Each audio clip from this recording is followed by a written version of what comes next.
Hello everyone and welcome to my channel Y&R Trends. I hope everyone is having a wonderful day. Before we begin, please hit the subscribe button and give this video a thumbs up.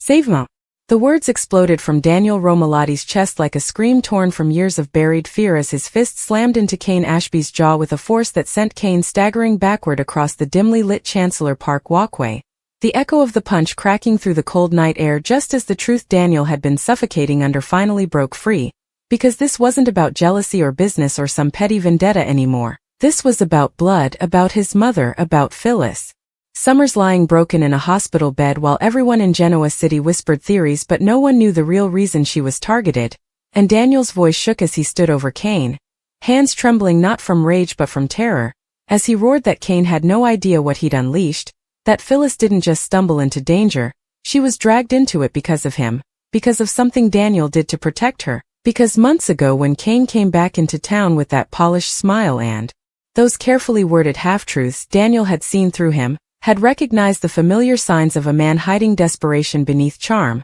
And when Daniel overheard Kane making a secret call late one night at society, whispering about money transfers, offshore accounts, and a problem woman who knows too much, Daniel knew instinctively that woman was Phyllis, because Phyllis always knows too much and never stays quiet about it. And when Daniel confronted his mother, begged her to back off, to stop digging into Kane's finances, his international contacts, his sudden mysterious wealth, Phyllis did what Phyllis always does. She laughed it off, told Daniel not to worry, promised she could handle herself, but she couldn't, not when Daniel discovered that Kane wasn't just laundering money but was being squeezed by people far more dangerous than Victor Newman ever pretended to be, people who don't negotiate, people who make examples. And Daniel confessed through clenched teeth that he went to Kane first, tried to reason with him, tried to buy his mother's safety by offering himself instead, by threatening to expose Kane publicly if he didn't leave Phyllis alone. And that was when Kane's mask slipped, when his eyes went cold and he told Daniel that Phyllis was already marked,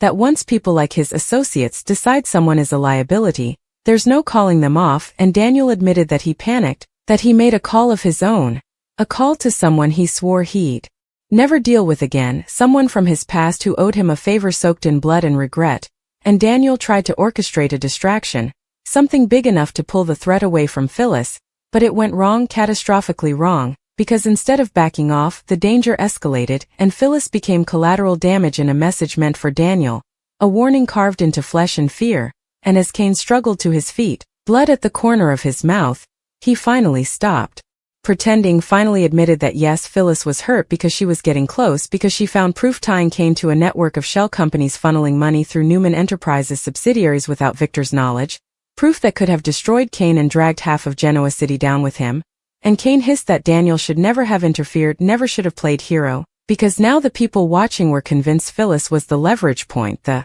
pressure valve, the weak spot in Daniel's armor. And Daniel broke then, sobbing openly, shouting that Phyllis had already given everything for him, that she survived fires, kidnappings, betrayals, and public humiliations, only to be taken down because her son loved her too much to let her fight alone. And the moment shattered Kane's bravado because for the first time he saw the full scope of the damage, saw that this wasn't a chess match anymore. It was a mother bleeding, a son unraveling, and a city on the brink of another war. And when summer appeared, frozen in horror as Daniel confessed everything, the park became a crucible of guilt and fear, because Summer realized Phyllis hadn't been reckless. She'd been brave, she'd been protecting her children right up until the moment it nearly killed her. And as sirens wailed in the distance and Kane whispered that it was already too late, that the people behind this never stop until they get what they want, Daniel wiped his tears, straightened his spine, and swore that no matter what secrets he had to drag into the light, no matter who he had to face, Victor, Jack, the law, or the monsters lurking in the shadows, he would save his mother, because Phyllis Summers didn't survive Genoa City for decades just to become another cautionary tale. And Daniel Romalotti was done being afraid, even if saving her meant burning Kane's world to the ground and exposing a truth so explosive it would change every relationship in town forever. The night didn't end in Chancellor Park because nights like this never do in Genoa City. They bleed into hospital corridors and interrogation rooms and whispered phone calls made with shaking hands. And as Daniel raced behind the ambulance carrying Phyllis, his mind fractured under the weight of every memory he'd ever had of his mother. Her fierce smile, her relentless determination, her refusal to ever be anyone's victim. And now she lay motionless beneath fluorescent lights while doctors barked orders and nurses rushed past, and Daniel felt like a child again, powerless, terrified, screaming "Save Mom" in his head over and over as if sheer will could keep her alive. And when Jack Abbott arrived, breathless and pale, his face hardened not with grief but with rage, because Jack knew what this meant, knew that Phyllis being harmed was never random, never accidental, and when he demanded answers, Daniel finally confessed everything, every reckless choice, every secret call, every desperate attempt to divert danger away from the woman who had sacrificed her entire life for him. And Jack's heartbreak twisted into fury as he realized Phyllis had been standing between her children and a storm they never even saw coming. And when Summer collapsed into Jack's arms, sobbing that she should have protected their mother, that she should have seen the signs, the waiting room became a cathedral of guilt where every second felt like a lifetime. And miles away Kane Ashby sat alone in his penthouse, nursing a bruised jaw and a shattered illusion of control, because Daniel's punch hadn't just hurt physically, it cracked the carefully constructed lie Kane had been living, the lie that he could dance with dangerous people and keep everyone else untouched. And when his phone rang with an untraceable number, Kane didn't answer right away because he already knew who it was, and the voice on the other end didn't raise itself or threaten, it simply stated that Phyllis Summers was alive and therefore still a liability. And Kane realized with icy clarity that this was no longer about money or power but obedience. And back at the hospital, when the surgeon emerged with blood on his gloves and eyes heavy with exhaustion, the silence that fell was so thick it felt suffocating as he said Phyllis was stable for now but the trauma was severe, internal injuries complicated, and the next 24 hours would determine everything. Daniel crumpled into a chair as relief and terror collided inside him because stable wasn't safe, not in Genoa City. Not when shadows still lingered, and as he sat there, his phone buzzed with a message from an unknown contact containing a single line that froze his blood. "This ends when you stop running," and Daniel knew then with horrifying certainty that the attack on his mother had only been the beginning, that the real target had always been him, his loyalty, his love, his breaking point. And when Chance Chancellor arrived with questions and a badge heavy with authority, Daniel faced the impossible choice of telling the truth and dragging everyone into danger or staying silent and risking another attack. But Phyllis had taught him better than that, taught him that secrets rot you from the inside out, and so Daniel told Chance everything, about Kane, about the shell companies, about the faceless men pulling strings from behind the curtain. And as Chance listened, his expression darkened because this wasn't just a crime, it was an organized operation woven deep into Genoa City's elite. And the revelation sent shockwaves through the department, because when Chance quietly mentioned Victor Newman's name as a potential unknowingly entangled party, Jack's jaw clenched, Summer gasped, and Daniel realized the fallout from this truth would detonate far beyond one family. And in a private hospital room, as dawn crept through the blinds, Phyllis stirred for the first time, her lashes fluttering, her breath shallow, and when Daniel rushed to her side and whispered "Mom," she tried to smile despite the pain, her voice barely audible as she asked if he was safe, not herself, not her injuries but him, and that single question shattered Daniel completely as he broke down, promising her through sobs that he would fix this, that he would protect her now, that he would never let anyone hurt her again. And Phyllis squeezed his hand weakly and murmured that she always knew loving fiercely came with a price, but she'd pay it again without hesitation. And outside that room, Kane Ashby finally made his move, stepping into Newman Enterprises under the guise of business but with desperation gnawing at his spine, because the people who owned him were losing patience. And when Victor Newman stared Kane down across his desk, sensing fear beneath arrogance, Victor delivered a warning colder than any threat, telling Kane that anyone who spills blood in his city without permission doesn't get protection. They get buried. And Kane left knowing he was trapped between Victor's wrath and the ruthless enforcers demanding results. And as Daniel stood at the foot of his mother's bed watching machines keep her alive, his fear hardened into resolve, because Genoa City had taken enough from Phyllis Summers, and if saving her meant exposing a criminal empire, dismantling alliances and burning reputations to ash, then Daniel Romalotti was ready, because this time the story wasn't about betrayal or ambition or power.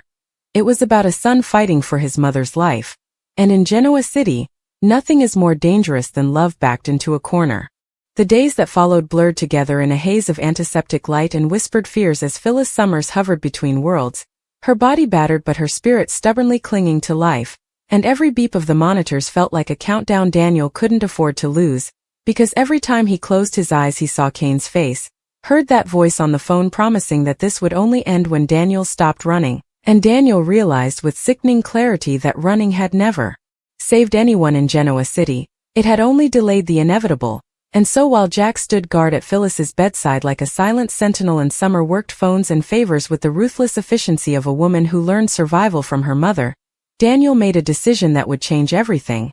He would go on the offensive because fear had already cost them too much, and when he stepped into Chance Chancellor's office and laid out every detail he'd been holding back, including the name of the man who first connected Kane to the shadow network laundering money through false charities and corporate shells, Chance's expression hardened, because the name Daniel spoke wasn't a nobody, it was a ghost from Genoa City's past, a man believed dead, erased, buried under decades of rumors and sealed files, and the implication alone was enough to send ripples of panic through law enforcement and corporate boardrooms alike, because if that man was alive, then half the city's most powerful players were compromised whether they knew it or not, and as Chance mobilized resources quietly, knowing a public move would tip off the wrong people, Kane Ashby spiraled, trapped in a tightening vice, because the bruises on his face were nothing compared to the damage closing in from all sides, Victor Newman's suspicion, Lily's growing doubts, and the relentless pressure from the men who no longer trusted Kane to control the situation.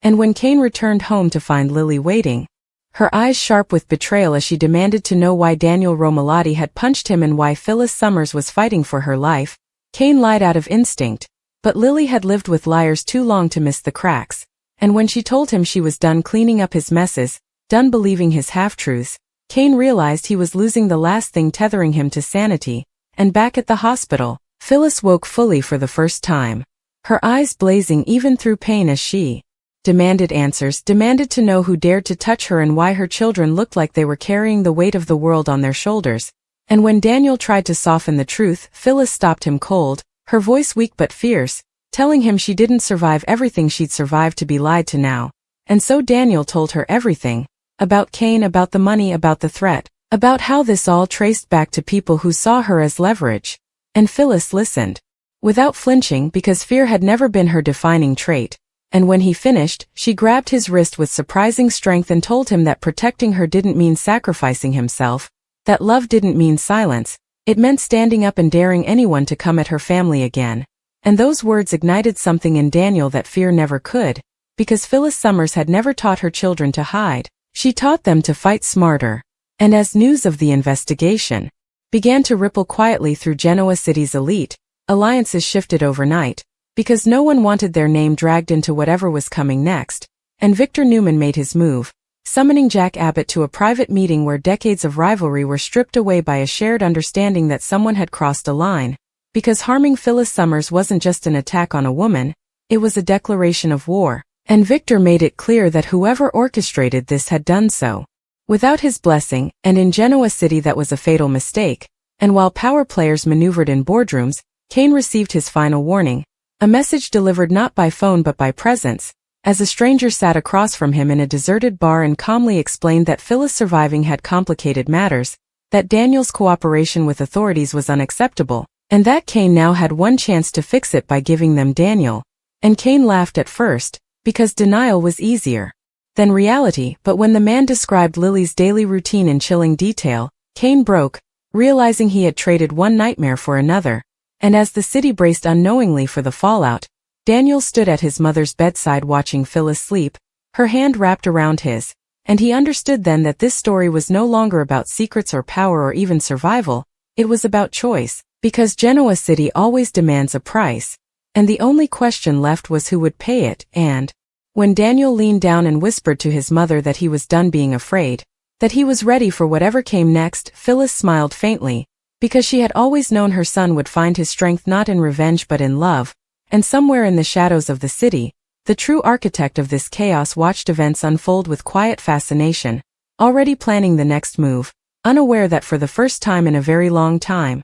the people he had underestimated were no longer playing defense, and in Genoa City that is when the most dangerous chapters begin. What Daniel didn't know yet, as he sat beside Phyllis's hospital bed listening to the rhythmic hiss of machines that sounded too much like borrowed time, was that Genoa City itself had already begun to fracture under the weight of the truth inching toward the surface, Because secrets don't stay buried in this town, they metastasize, and as Chance Chancellor quietly widened the investigation, sealed files were pulled, burner phones traced, and financial trails followed through a maze of shell corporations that led back not just to Cain Ashby but to long-forgotten deals made in moments of desperation by people who now pretended their hands were clean. And as Daniel prepared himself for the inevitable retaliation, Victor Newman summoned Adam to his office with a tone that allowed no refusal, laying out pieces of the puzzle with surgical precision, and making it clear that someone had used Newman Enterprises as a laundering artery without his knowledge, an offense Victor considered worse than betrayal because it implied weakness. And while Adam bristled at the implication, he recognized the danger immediately, knowing that if Phyllis Summers had been harmed to keep this secret buried, then anyone connected to exposing it was already marked. And back at the hospital, Phyllis awoke again, stronger this time, pain sharpening rather than dulling her instincts, and when she demanded a phone, Jack tried to stop her, Summer tried to reason with her, but Phyllis Summers had never been one to lie quietly while others fought her battles. And within hours she was orchestrating her own quiet counteroffensive from her bed, making calls, trading information, pulling favors, and reminding half the city why underestimating her had always been a fatal error. And as she pieced together what Cain had been hiding, she realized the truth was far more explosive than anyone suspected, because Cain wasn't the mastermind. He was the pressure valve, the expendable middleman, shielding someone far more insulated. Someone whose name appearing in daylight would detonate reputations, marriages, corporations, and political alliances. And while Daniel wrestled with guilt over dragging his mother deeper into danger, Phyllis made it brutally clear that she was already in it, that the only way out was through, and that saving her didn't mean silence, it meant exposure. And as the walls closed in, Cain Ashby began to unravel completely, jumping at shadows, drinking too much, snapping at Lily when she refused to believe his increasingly frantic explanations, and when Lily finally confronted him with evidence Chance had quietly leaked her way, financial records, time-stamped calls, inconsistencies that screamed conspiracy, Cain broke down, confessing just enough to terrify her without fully unburdening himself, because even now, even drowning, Cain feared the people above him more than he feared losing his family. And when Lily walked out, telling him she wouldn't be collateral damage in a war she didn't start, Cain was left alone with the truth that he had already lost everything that mattered. And still the demands kept coming, because the Shadow Network didn't care about remorse or love, only results. And when Cain was ordered to deliver Daniel Romolati as proof of loyalty, he hesitated for the first time, not out of morality but exhaustion, because he knew Daniel wasn't just a pawn anymore. He was the fuse, and lighting it would burn the city down. And as Cain hesitated, the network pivoted, shifting pressure directly onto Daniel, who noticed the change immediately when familiar routines were disrupted, when strangers lingered too long, when anonymous messages escalated from warnings to coordinates and deadlines, and Daniel realized that the only way to protect his mother now was to make himself too visible to touch, to force the truth into the open where it couldn't be quietly erased. And so he did the unthinkable. He went to the one person in Genoa City who understood both destruction and survival better than anyone else, Victor Newman. And when Daniel laid everything out, including Cain's role and the name Phyllis believed was the true architect, Victor's expression darkened in a way Daniel had never seen, because the name wasn't just dangerous, it was personal, tied to an old enemy Victor had believed neutralized decades ago.